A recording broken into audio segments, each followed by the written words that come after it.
Hey guys, this is BenWolf. Welcome to another brand new Clash Royale video. In this video, we'll be talking about a new Grand Challenge deck where I get 12 wins in the Grand Challenge.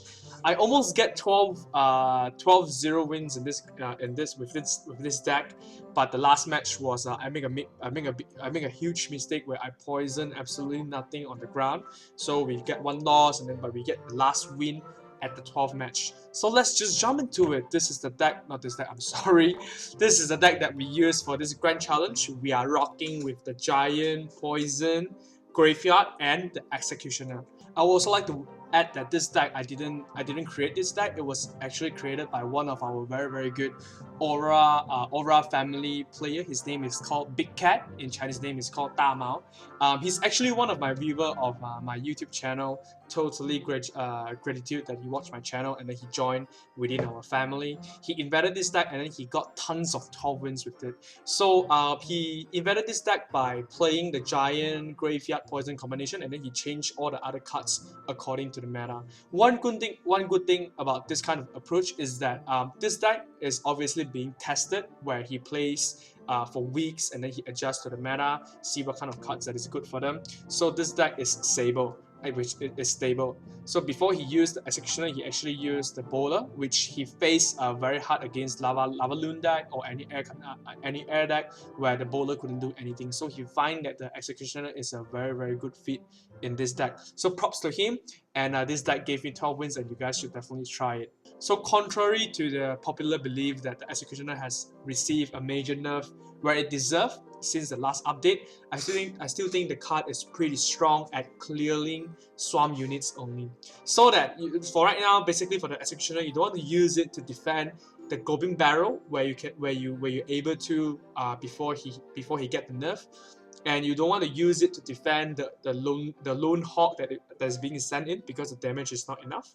But the mini stun technique, mini stun mechanic is still there, but it will be removed on March. But it's still good because the only role for the Executioner in this deck is to clear swarm units. So we have get 12 wins with this, and then let's just quickly explain and run through the deck. So obviously the key winning condition here is the Giant, Graveyard, and Poison. So what I like about this deck is that the Poison fit in a perfect role for some of the counters that you have against the Giant, which is Skeleton Army, which is a Tombstone. But the Poison, normally it will be best if you can place it on top of your graveyard, where you can eliminate all kind of counters. For example, the archers, the minions, the minion code, it can all be eliminated by the Poison. However, it wouldn't work as good if the enemy has the Valkyrie, but you don't get that every day, don't you? So basically that for attacking, I can only expect to always place the Giant all the way behind in our King Tower, and then if they can't do any good ambush towards you, I would like to place the Executioner behind, or even the Mega Minion behind. The Electro Wizard should always be reserved as a defensive card. It fits sort of like a mini P.E.K.K.A, where if enemy sends in a lone Hawk Rider, your Electro Wizard can spawn zap the Hawk Rider, and then the stunning, mini stunning, and the tower attacks can kill the Hawk Rider. So it's mainly for a defensive card. You will never want to put the Electro Wizard behind the Giant most of the time. Some of the time that maybe you can get away with it, but if enemy has a Skeleton Army, you can totally wreck both of the Giant and the Electro Wizard. Even though you have the Zap, you have to use it, and they can use other counters to counter it. So basically the Zap, you want to save it for any kind of swarm units that they use to defend on your graveyard or your Giant. So basically it's just that, and to defend the Goblin Barrel. So Mega Minion and Executioner, most of the time you want to play it passively. And one thing about this deck is that there's no good starting card besides the Giant, honestly. I wouldn't prefer to start with the Mega Minion. Executioner definitely no, Electro Wizard definitely no, because it moves too fast, even the Skeleton Army. Most of the time when you play this deck, you want to play passive. If you really want to win, you need to wait the enemy to make the first move. So if they put a Musketeer on the left lane, then you wouldn't put your Mega Minion towards it. Maybe you put a Executioner or you put a giant on the right lane, and then when it comes, you can use the skeleton army to clear off the musketeer. So basically, it's just that you want to play this deck. Most of the time, you want to play the giant all the way behind. You don't want to play it just in front. If you play just in front and you place the graveyard, you wouldn't have enough elixir to support with the poison. You can only support with the zap. So this could work in double elixir, or enemy doesn't have the cards to counter you. Maybe they just use it, and you can use with this two ambush technique. But most of the time, you want to play the giant all the way behind the king tower, and then you can set up the push with a graveyard and poison combo. So yeah, as I explained a lot already, the giant and the graveyard is a good combo because the giant has such a huge HP bar that the enemy has to damage it. So it will work very well in second tower, even though you guys get one crown on each other. The giant graveyard will work very well on getting the second crown because you can put the graveyard first and then you can put the giant. So, finish explaining, let's jump into the first replay. Alright, first replay, we are versus a Royal Giant deck. I've received some of the comments that I'm supposed to post a deck versus a Royal Giant because the Royal Giant is pretty popular right now, so we will have it right now. So for this deck, obviously for this hand, I don't want to start anything. I want to wait for them to put what he wants. So you see, even though I just let it flow, We place the Furnace, we place the Executioner to take it away, so it's nice and cool. I think the sound is a bit too loud. Hold on a second. Yeah, making cry face, something like that. And then he's full the Excel right now. He doesn't know what to do. He plays Elite Barbarians, which get eliminated with my Skeleton Army. Use Arrow to clear. That's fine. We win a lot of elixir over there. So we set up a big push with the Mega Minion all the way from behind. It's pretty bad that we didn't have our Giant on cycle. So we have to use the Electro Wizard, then we have to put the Giant in front. He did a very good thing with the Lightning to clear off. So right now we know that he has Lightning ready. We have to be careful with our Mega Minion Electro Wizard placement, where like you see just now, he immediately make a positive elixir trade where the giant lightning 6 elixir just clear the electro wizard and the mega minion, which is 7 elixir. You even got a damage on the giant, which helps in defending that push. So it's fine, we know what he has already, so we just need to play carefully from now on. So we know that we're leading on elixir, we can no longer wait for him to put anything, so we have to put the executioner preemptively. But that's fine, we just have to wait for it. We don't have any cards to play now, we want to play the poison to damage away the tower and the furnace. So our executioner is free. So now he do the same thing again, he used the elite buffs. We cannot use our skeleton army to defend because we know that he will arrow very fast. So we use a Mega Minion Electro Wizard to defend instead. So right now, it was a bad here. Our Electro Wizard can get 2 lightning away, so that's fine. We know that he probably doesn't have a good counter for it, so we use a giant. No, we use a skeleton army to defend. It's nice. We just have to set up our giant all the way from behind. We set up in front of the Arrow Tower because that we will get enough elixir because of double elixir time. So this is good for us because his Royal Giant is just behind the tower, so our skeleton can get some damage on the Royal Giant. And this is where the poison comes into play. We just wrecked all the minion code and then we get huge damage over there. The tower is probably gone if he doesn't arrow, but if he arrow there, but it's fine. Our giant has half HP going there, which is nice. We're gonna get a lot of punch over there. 1 punch, 2 punch. Does it give you another chance? We place another giant to straight away take away the tower. We don't even need the graveyard, honestly. 1 zap away, it's done, so we just need to defend right now. We're getting a tower 100% for sure. We got a lot of units over there, we use the poison to poison everything. We use a zap to make it stay at that poison range, so that's fine. Nothing you can do over here, we just win like that. So basically, you want to play preemptively, even though he has a Royal Giant, but we don't have a really fast nuking unit that can kill away the Royal Giant, even though we have Skeleton Army, which I don't think is a reliable counter to the Royal Giant at all. So we just need to control the pace. We have to make sure that it doesn't give him another chance to put on the ambush Royal Giant. We have to make sure that we play it smartly, where we set up our Giant all the way from behind, so he couldn't set up a Royal Giant push immediately. So that's first replay. Let's jump into the second replay.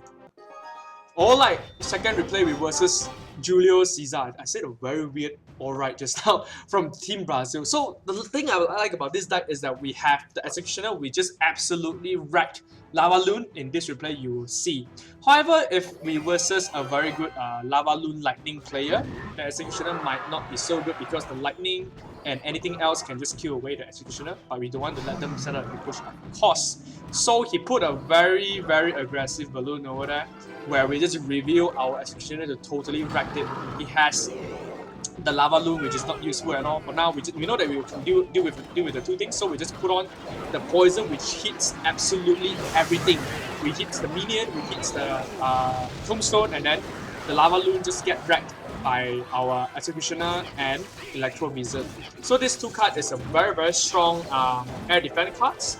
It can be countered by the lightning, but it also depends on what kind of counter that you can set up on hand. I know that he has shot in Elixir, so I start another push immediately with the Mega Minion and Giant on the left. So now he used the Tombstone to defend. I supposed to zap over here, but I didn't because I was super greedy. So my Mega Minion will just get stuck over there. I couldn't move on to the tower. So he used a very good Fireball right now. He bounced away the Mega Minion and killed the Giant, so I didn't get huge damage over there. If I zap the Skeleton over there, I can probably take down the tower to maybe 20% or 30% damage over there. So a lesson learned by us. We want to make sure that the Mega Minion is always free from everything. Now we just want to cycle our cards to make sure the best defend over there, because that tower is down to 2 poison and probably 2 zap, but normally we want to make a huge push with the graveyard and so on. So he's smart, he plays a Lavaloon on another lane, but it's fine, we just want to push on that lane. We know that it's very hard for him to place all the counter that he wants, so he doesn't want to waste a lot of elixir. We're going to tower for free basically. Now we just have to defend the Lavaloon. We use a poison Mega Minion to take away. We have to zap right now, because if we don't zap, the minion will kill our Mega Minion, which is one of the counter for the Lavaloon. We zap away so we can use our Skeleton Army right now. We're gonna use it right now to take away some of the damage. We're gonna place this Executioner to take away all the Swarm units, which is nice. I like the Executioner right now, honestly. It's not too OP. Look at the attack range. I mean, the attack width is not that crazy anymore. So I like it where it is right now. It's very nice. So we're gonna push with the Giant combo graveyard, and we have to use the poison to clear away. So we're gonna deal huge damage over there. We're gonna use not use full balloon at all. We just get taken down immediately. Our Giant is walking over there. I mean, probably get the tower. If in this game continue, we can even get the second tower. So that's what you want to do. You know what's your anti-air unit. We have the Electro Wizard, we have the Executioner, we have the Mega Minion. So it shouldn't be that much of a problem versus a Lavaloon. So let's just jump into the last replay. Alright, last replay versus Yui from Japan. This guy is a 5,000 trophies player with 70,000 cards won, so it's pretty good. So right now we want to start fast. He started the furnace earlier, so it give us another chance to use our Executioner. So we will see how it fares. We are versing Giant, but obviously I didn't know at that point. This is the last game of our Grand Challenge, with which we are 12 wins right now. So he plays a mini backup, which is nice. He killed our Executioner, and then he let the furnace leave, but our Electro Wizard is just perfect. We are not going to get one hit over there. We're going to clear off all the Fire Spirit, which is cool. He put an Executioner over there, which is nice. We're going to poison everything right over here. We're going to zap 1, zap 2, we're going to zap 3 probably. That is nice, so the Executioner will probably die the entire thing. Our Electro Wizard cannot get the damage, but that's fine. We get quite a lot of value with that poison. He's not a Giant all the way from behind, he's not a Giant all the way from behind. I thought that he has the graveyard at this point, so I was kind of scared because I just used poison. The poison is very good at defending the graveyard. So if you're versing a graveyard player, remember to save the poison. He plays a minion, so our Executioner just get everything, which is perfect. Our push, we're gonna put a Giant over there, but he make a mistake with the greedy lightning. So we don't care about the Giant at all. Our graveyard is already being set up, which is nice. Our Giant has huge HP to getting tanked with the tower. We get up with the tower is totally gone already, so we go with the greedy Skeleton. I mean, that's fine. We make him use his zap. Our Skeleton is doing huge damage to the tower, actually bringing out the tower all the way to 2,100. No, 1,978 HP, which is less compared to the Arena Tower. So if you want to win, we can straight away go for the 3 crown if you want to. So having a huge lead over here. I really want to get a 3 crown, so I placed the Giant all the way from that lane. But it can be proved that it's not so good later on, if I'm sure, because he countered perfectly with the P.E.K.K.A. So to support the giant, I put a Mega Minion behind, but he put a very early mini P.E.K.K.A, which is nice. Even use a lightning to take away the Mega Minion, so that his mini P.E.K.K.A can safely chop away my my giant. We put a meter skeleton to attract all the mini P.E.K.K.A and the giant, and we make him use the Zap, so it's nice. We're gonna get 2 punch over here. We're gonna make a graveyard all the way at the King Tower, and then we're gonna put the giant to attract 2 of the tower damage, which is nice. He doesn't have any swarm units to defend besides the minion. We're gonna get 2 punch over here on the arena tower and a lot of skeleton damage all the way from the King Tower. Even the exceptional damage is gonna damage the mini P.E.K.K.A when you walk through, which is nice. That's why you want to use this card. This card is more balanced now, so it's good. So we get perfect defense. This card basically counter the minion, so we can go for another graveyard and giant push and get the 3 count if we want to. But the time is up. The game is over. So that's how we get 12 wins with this deck. So yes, this deck is pretty all-round, I would say. So yeah, that's how we get the last win. So let me make a summarize for here. So we get the 12 wins, and then this deck I can say that we are strong against like the typical giant deck that you see just now. If they have the graveyard counter, the poison can take care of it, and this deck is good versus the graveyard as well. You have to save the poison. Sometimes that this deck does very well against a minor minion hood deck as well, because you don't need to rely on the big spell, which is the poison, to defend the minion hood. You can use the executioner, so definitely good on that. And this deck is good against a zap bait deck as well, because you can use the zap, you can use the Zap and the Electro Wizard to take care of the Golden Barrel, and then you can use the Executioner to defend, to take care of all the swarm units that he has, maybe the Skeleton Army, maybe the Minion Hood, maybe the Princess, even the Princess. So that's what the strength of this deck. The weakness of this deck, I can say that it might not do so well versus a very strong Cycle Hawk Poison or Hawk Fireball deck, because that the only effective counter to that kind of deck is the Electro Wizard, which is not good versus when the Hawk comes in pair with the Ice Golem. The Skeleton Army is totally not useful versus a good Hawk Cycle player, because once they know you have the Skeleton Army, they can always predict your Skeleton Army with a Lock or even with the Ice Golem. So the Executioner and the Mega Minion is not a very good counter towards the Hawk Rider as well. Your only reliable counter is the Electro Wizard. Even though after you use the Electro Wizard, he can always outcycle you with a very cheap deck of 2.6, where our deck is 3.9. So basically let's just open the 12 win chest and see whether we can get the Goblin Gang. We already get the Goblin Gang actually. I bought here, which is nice. You get it to level 8. Right now we have 5,100 trophies. Let's hope that this season we can break our highest record of 5,390. If we can reach level 13 King Tower, I'm sure that I can get into Global 100. So let's go to open the chest. Let's go. Let's see what we can get. 20,000, which is nice. We get Wizard. Goblin Gang 58. Oh, nice. But it's still pretty far away from level 9. But it's fine. We will get there eventually. And then we're going to get a lot of Fire Spirit. Night Goblin, which is nice. 1 Skeleton Army. Zap wasted. Tesla wasted. Minion wasted. Goblin wasted. Bomber. Mega Minion wasted, man. So much. Battle Ram is good. We're not getting a legend. The last card is the Epic. We're going to get 10 Golden Barrel, which is nice, I think. So here's the summary. Alright, so guys, so basically this is the introduction of this deck. I hope you like it. Make sure to comment below on what you think about this deck. If you don't have certain legendaries, maybe you can ask what kind of card they can replace. And then let me know if you use this deck, if it's useful for you. So yeah, basically the end of this video. I will see you in the next video, and stay tuned for more Clash Royale content. See you next time.